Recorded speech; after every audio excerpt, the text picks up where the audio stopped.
Welcome back to our podcast, Silent Issues. I'm Christina. And I'm Keisha. I know it's been a while since we both last spoke, but we're back. A lot has happened since we were last on. I finished my doctorate. Yes, yay! I'm officially Dr. Tisha. And Christina just had her Sweet 16, so you know what that means. She got her driving permit. Woo! How does that feel, Christina? It honestly feels great. I'm excited. I really want my license now, but it's fun to just be able to drive on the road legally now. So. Well, you know what that means, right?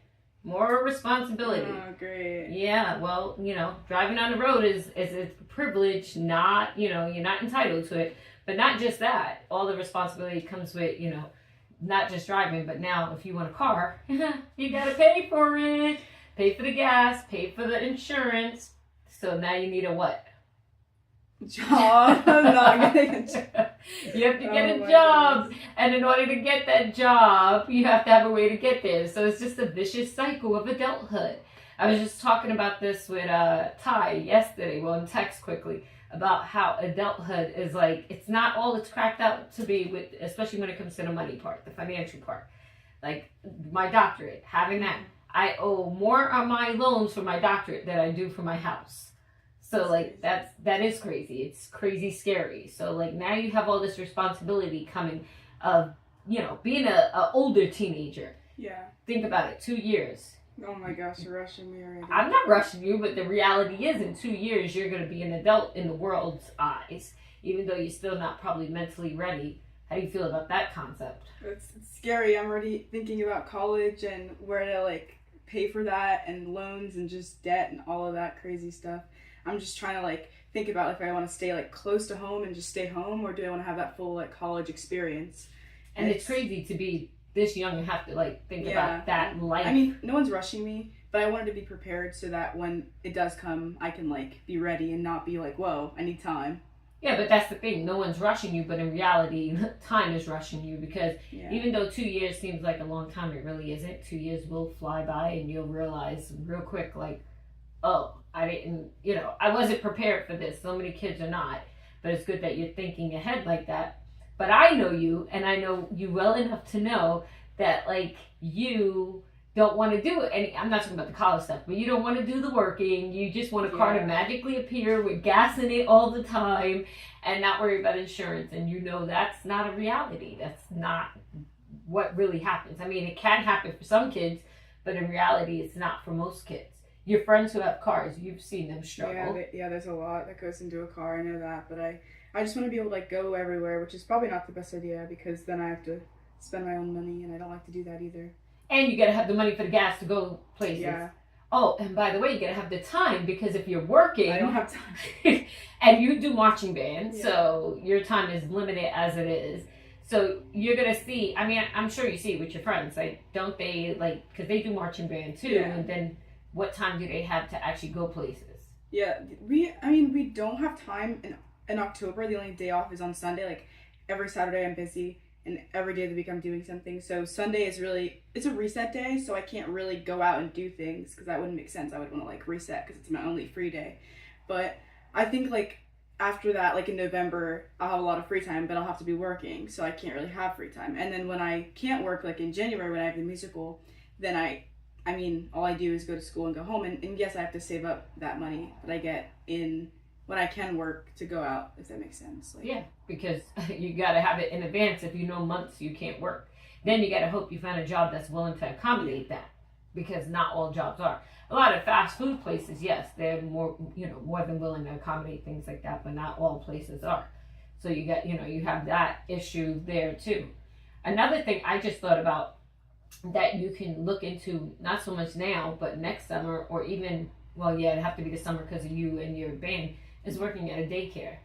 Working after, in the summer, going to a daycare and working there, because that's what a lot of teenagers do. Yeah, I mean, I feel like I've definitely helped at daycares. When I went to daycare, I would help with the little kids and even passing out food and stuff like that. So I have experience with that. But in the summer, I'm really free in the summer, so I could do something like that. And I'm doing what's it called? The Big Brothers Big Sisters program, if I get approved. So when do you find out if you were approved for that? I'm not sure, actually. I think I find out sometime. She's gonna email me because she still has to talk to Cora and my mom. I think she's talked to my mom. But I told her about like how I've taken care of Marky and I've been alone with the kids, so I have some kid experience, and she just wanted to talk to her to make sure I'm not lying, maybe, or just to get more information about that. But I'm honestly really excited though, because I mean I kind of get to be a therapist with them, which I don't want to be a therapist. I want to be a nurse, but I feel like having like experiences with kids one on one will further like let me know if I want to work with kids in the future or not. Yeah, it all connects. Nursing, therapy, all of that, it all kind of connects, because no matter what field you're in, if you're dealing with people, you always are kind of their therapist. Ask a bartender, ask a hairdresser, they'll tell you they, hear all people's problems. Now, going back to the daycare thing, I was thinking when you were talking, it'd be full circle for you. Your karma will come back for all the bad little things you did when you were a little one. You'll have a little Christina to torture you a little bit. No, that would be fun. Actually, I like dealing with kids, but it'd be fun having a kid call her all these bad names. It'll be different though, because I'm used to working with like my little cousins, so I'm not used to like having to not be rough. Like I can't throw Marky in the pool. No, I've never done that. No, yeah, I think he's a little too little for that. I think if you did that, then you're gonna have some issues. People are gonna come for you. So anyway, what are you thinking about this new school year coming? You're gonna be a junior, right? Yeah, I heard it's the most toughest year, because like sophomore year you're still, I mean, like they say sophomore slump, so like you're obviously tired, but like junior year is when you have to make the college decisions and like your future plans, because senior year you're not really doing anything. You already have picked your college probably and you're just relaxing, but I guess this is the year where I have to actually like these are the grades that determine where I'm going, so that matters. These are the ones that the colleges look at. Yeah. And so, your senior year, it's not that you're not doing anything, but if you have done everything you needed to up until that point, your load is much lighter. You might be able to come into school later. You might be doing a co-op program where you're working. Senior experience. Yeah, so it is a lot easier for most kids, not for me when I did it, but that's a whole different story. But yeah, so you should enjoy your senior year, but that's the year you apply for colleges, but you'll at least junior year make those decisions of which colleges you want to apply for. So yeah, this is that year. So how does that feel with not just the workload, but then you also, like I said, you do you're in band and you do the musical. Do you ever feel like so overwhelmed from that? Yeah, there's definitely times where there's like a long day I can think of, like when I have on a Wednesday, if I had Pitt until 6 and then I had jazz from 7 to 9, I wouldn't leave my school. So I would get to school at 7, I'd go through a whole day, I'd have Pitt right after school, and then I'd eat, like maybe go to Penn Jersey and eat a little bit, and then I'd have jazz until 9, and then I'd get home at like 10. And then I'd have to, I usually didn't have homework last year because I didn't have a lot of serious classes. But if I did, I'd have to do that. And then I have to take a shower and like eat at home, maybe a little bit something, because I haven't eaten since like the time between jazz and Pitt and stuff. So that's a lot. And then I go to bed really late and I have to wake up early, because if I'm going on the bus in the morning if my mom's not taking me, I have to leave at like 6. I like to leave at like 6:30, which I know it's late to some people because others leave later, earlier, but it's still a lot to wake up from not a lot of sleep. Yeah, that to me is like not just a work day, but it's like you're working 2 jobs kind of day. So at least that gets you prepared for adulthood, which sucks because that's what adulthood is, just basically getting up and going to work every day. And and that's why, guys, we haven't been on our podcast in a minute, is because we've both been trying to get our lives situated between her and band, and which, by the way, in 3 weeks you start I do camp again in 3 weeks, yeah. So she's gone then again, and then school starts in about a month, a little over a month. Well, for me about a month, for her a little over a month, and we're back to the grind. And I'm exhausted from a school day of teaching. I'm exhausted has 2 summer. She has 2 full days in one. When I think about it, I couldn't do it. And like there's days where like on a Friday, if we have a game, and it's an away game and I don't go home from school because we have to be at the school at like 5, and if I get home at like 2, I mean it's still a reasonable time, but sometimes I just like staying there and hanging out with my friends and going to Penn Jersey and getting food instead of going home. So then I wouldn't get home until like 12, because from 7 a.m. getting to school, staying through, going to an away football game, having to perform, having to play, and then getting changed on the bus and coming home, it's like really tiring. And then I have to get to school, then my mom has to pick me up and drive me home. It's just this whole big day. And then, I mean, Saturday, you would think, oh yeah, you get a break the next day. No, I have to be, if it's a competition, I have to be at the park at 8 a.m., 7:30. It's like no time to sleep at all. And I mean, I didn't realize it because I usually don't get a lot of sleep. Then I go to my doctor and she's like, yeah, you should get this amount of sleep. I'm like, there's no way I can possibly get that amount of sleep.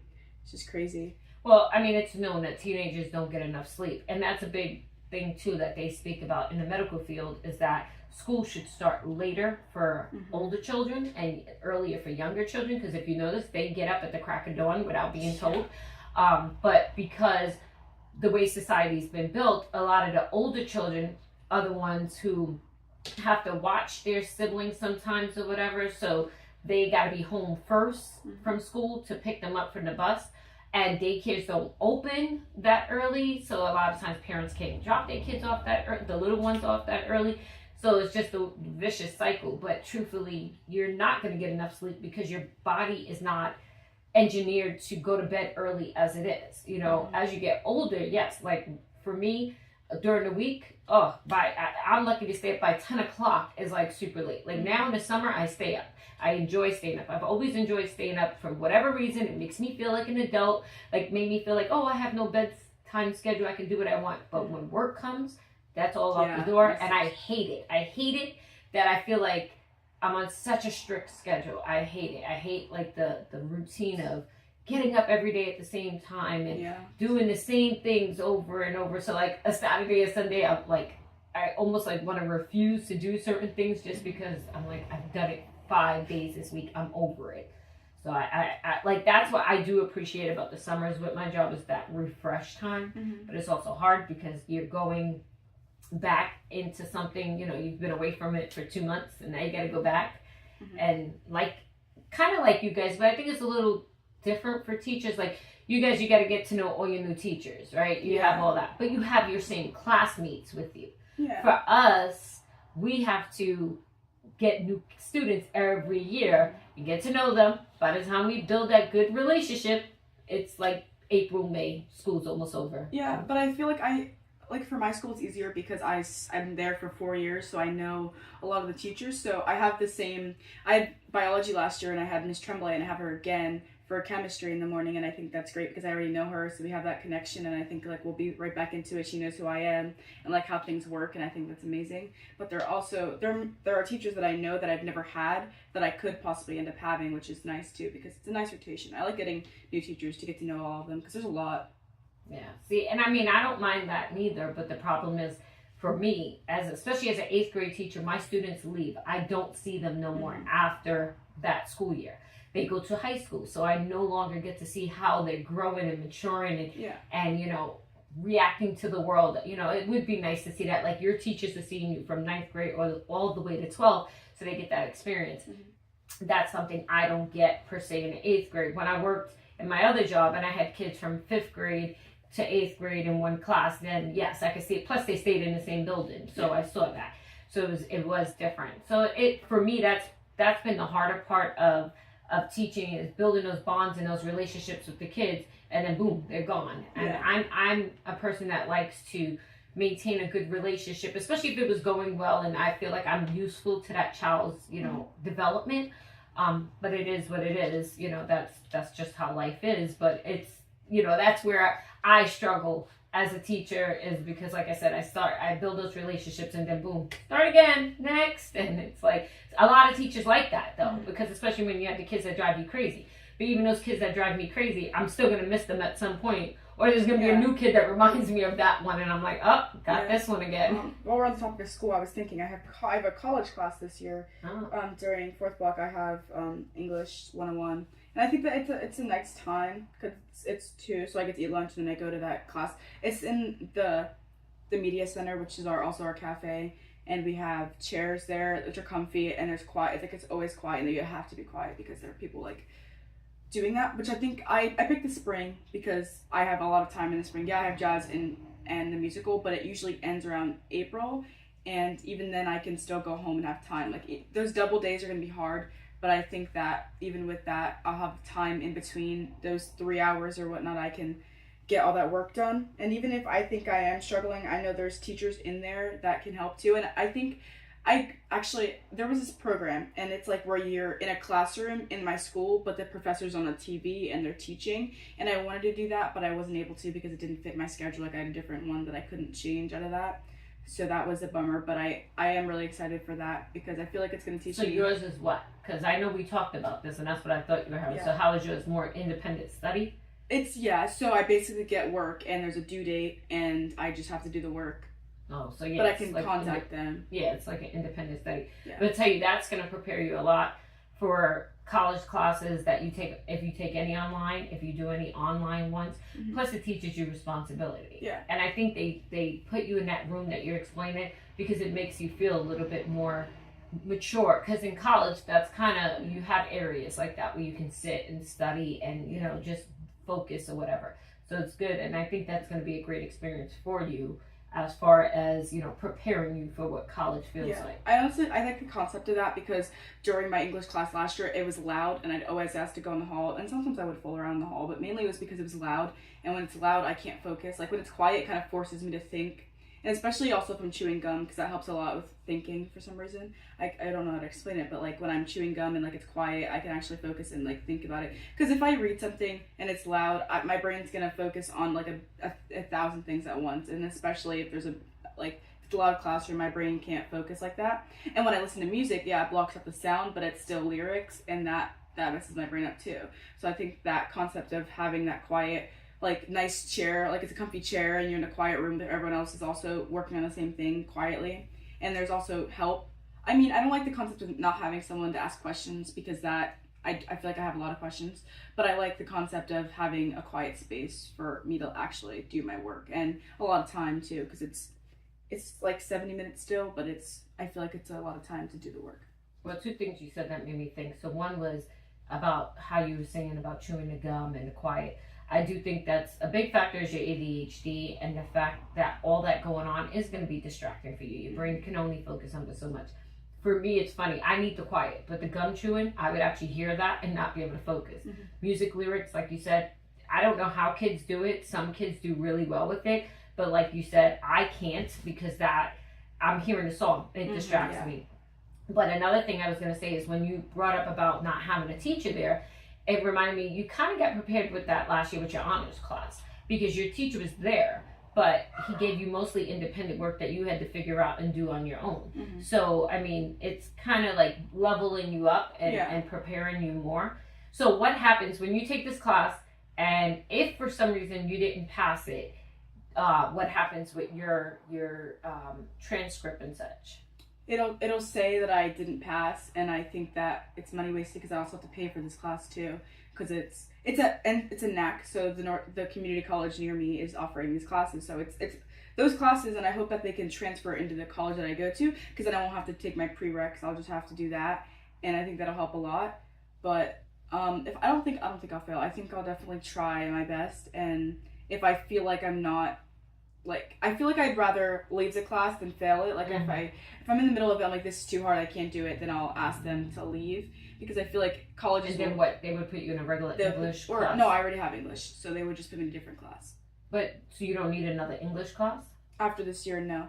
No, but if you didn't pass that class, you needed to switch, they would just put you in a regular high school English 4, English. Yeah. Okay. Because I'm taking English 3. I was supposed to do honors, but I didn't because I didn't have the honors for first block. So I have English in the first semester, which is like the beginning to like January. I have English, regular English CP, which is going to push me back because I had honors last year. But I feel like also I definitely didn't work as hard as I should have in honors. Like I passed, but I almost didn't.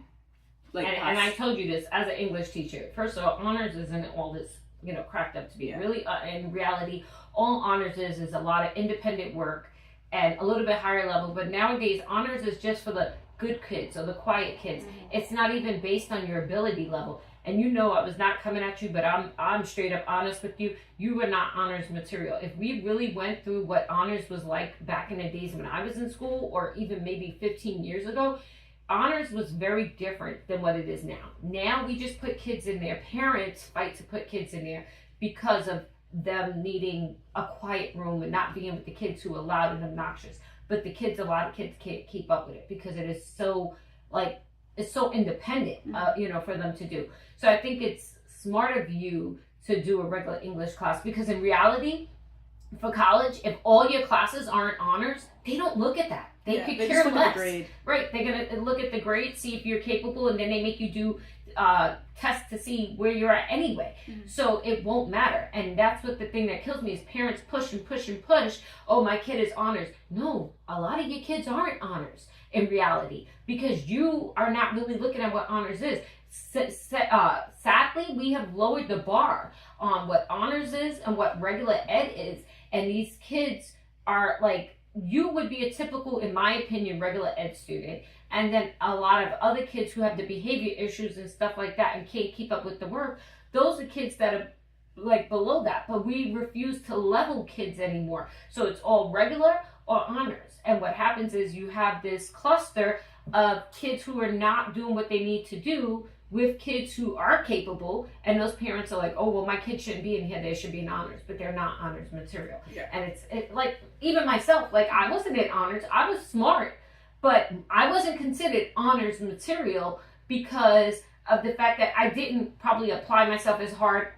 I missed a lot of school and things like that, but I know I was smart, but I never really stressed, oh, I need to be in honors, because honors just meant more work, harder work. It doesn't, if you're a person that's super smart and get bored easily in class and like the work is so easy for you, then yes, you're honors. But if you're getting 80s and 90s, that just means you understand the work and you're doing a good job. I had a history class and I went through it and it was honestly really fun. I learned a lot and it was CP, and I know that a lot of my friends were in honors in that class, and they just told me that there was a lot of work and they had a test with like 50 questions and they'd do it in the 70 minutes we get, and they were so confused because it was so hard. And I was like, see, that's why I didn't do that class in honors, because I actually learned something in the history, like in every day she was teaching, and I was understanding. I was like, okay, yeah, there were dumb kids in my class, like not dumb, but like kids that fooled around and didn't get their work done. But honestly, it just made that was the only bad part about that class, and that's why kids do want to take honors, because the kids that don't do their work and just fool around and don't care about school are usually in CP.